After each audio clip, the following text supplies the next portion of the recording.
Hey, good day, good day, good day, good day. Hey, I'm gonna make this quick, man, because it's scorching hot out here. It's a beautiful day, beautiful morning, man. Like I told you right now, is everybody getting ready for your Memorial Day weekend, man. Be safe out there, be mindful, be prayerful, stay positive, stay away from the negative energy. You know, yesterday I was doing a YouTube live, and somebody was asking me about a story about the time that I was being shot at and I got into a cab or whatever.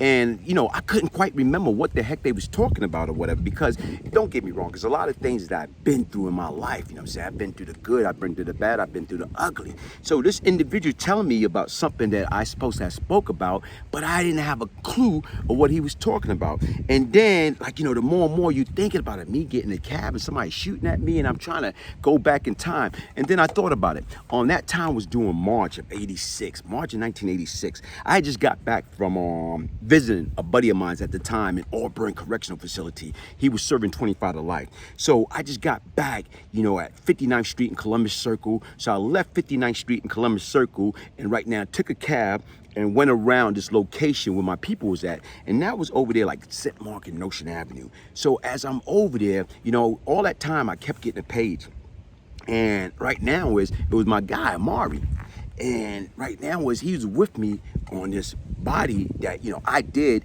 He didn't know I was gonna do it because I didn't know I was doing it. But the difference is this guy was legit. He's working at General Motors at the time in Austin, New York. And here it is, just so happened he happened to be with me. He was off on his day off. He happened to be with me, and I did something. And just because he was with me, he was guilty by association, despite right now is he didn't know I was gonna do it, because I didn't know I was gonna do it until I actually pulled a trigger. So now this young man got his whole life ahead of him. He got a great job working for General Motors in Austin, New York, near Sing Sing. But now they got him. He paged me because he got picked up by a homicide detective. And now he's paging me from his number, from a number, but he's using his code. So back then we didn't have cell phones. What we had is we had pages. So when I got the page and I went to this phone booth on Notion and St. Mark. As I went to the phone booth on Notion and St. Mark, and I picked up the phone and I started, like, you know, putting them, you know, the coins in to call this number, and all of a sudden I heard somebody say something. Then as I heard somebody say something, I turned around, and this brother that weeks prior we had a shootout because he was trying to rob me. So now I'm in his territory. I don't have no gun. I don't have anything. I just got a neck full of jewelry, probably like $5,000, $6,000, $7,000 in my pocket. And when he called me, I looked at him, I'm like, oh man. And he had this nickel plated, I think was like, I don't know, 4 or 5. He had this nickel plate in his hand. And man, woof, you talking about like, man. And he started like aiming at me. Hey, I just started doing like DMC say, run, run, run, run, run. Or even like that movie from Forrest Gump, run, Forrest, run, run, Glaze, run. I'm like trying to run through the, you know, the Notion Avenue. This guy chased me up and down Notion Avenue.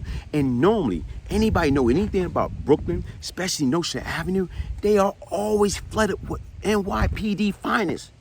Always, at all time. This particular day, no NYPD finest is around. And this brother like chased me, and I'm running for my dear life. Because once again, if the bullet would have caught up to me, it would have been over with. And I'm running, I'm trying to zigzag as he's shooting at me, going back and forth. Then all of a sudden, I got some distance from him, and I see this cab driver dropping off these ladies. You know what I'm saying?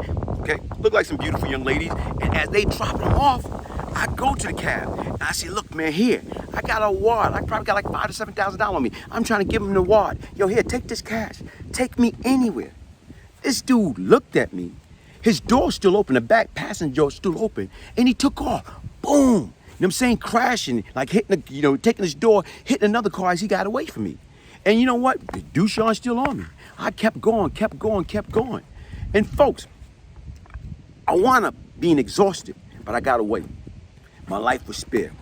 No sense at Mark. I wound up running into my people. You know what I'm saying? Period. They, where you at? You know, they came and picked me up. Okay? Now, I'm exhausted. I'm out of breath. You know, like right now, my heart beating like real fast because once again, I almost died. I almost got executed on the street of New York. Okay, I almost died. So long story short, what I did with me and my people, we start talking about different things about, okay, cool, we know what we got to do. You know, right now that was the cat Dushan. He tried to rob me previous. We going to get him. Can't get him now, don't know where he's at. So here it is. I went to my old neighborhood, Cypress. My mom still lived there at the time. And when I went there, and she was just talking about like how a homicide detective was looking for me and, you know, different things, what was going on. I'm saying, Mom, don't worry about it, because once again, this is what I'm going to do.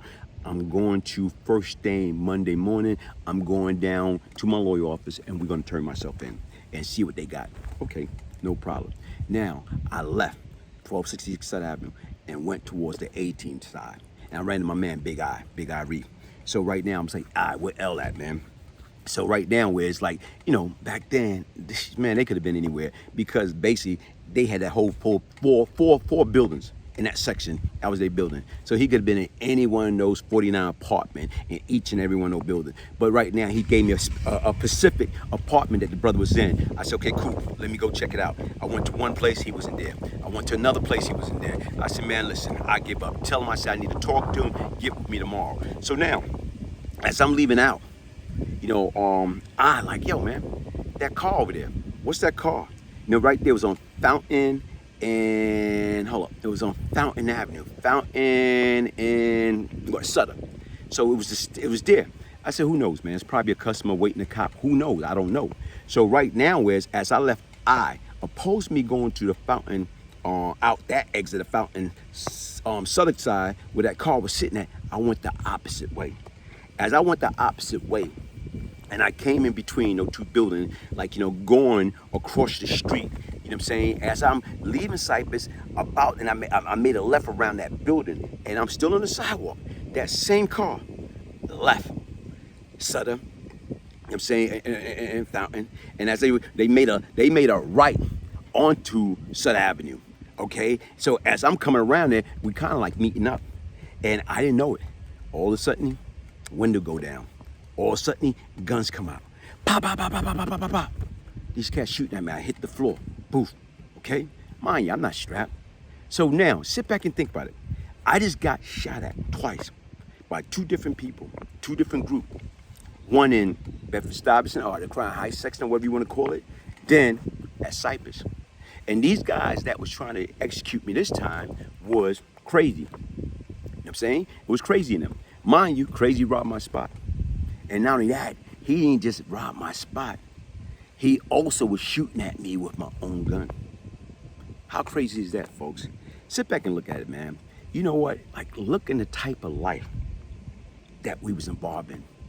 Look at the type of life as a young kid. Okay, right then, I was probably like 21, 22. But the difference is the things that I was doing, all for the wrong reason. You know, robbing, stealing, selling, drug, killing. For what? What was it again? Here it is, a lesson was already there.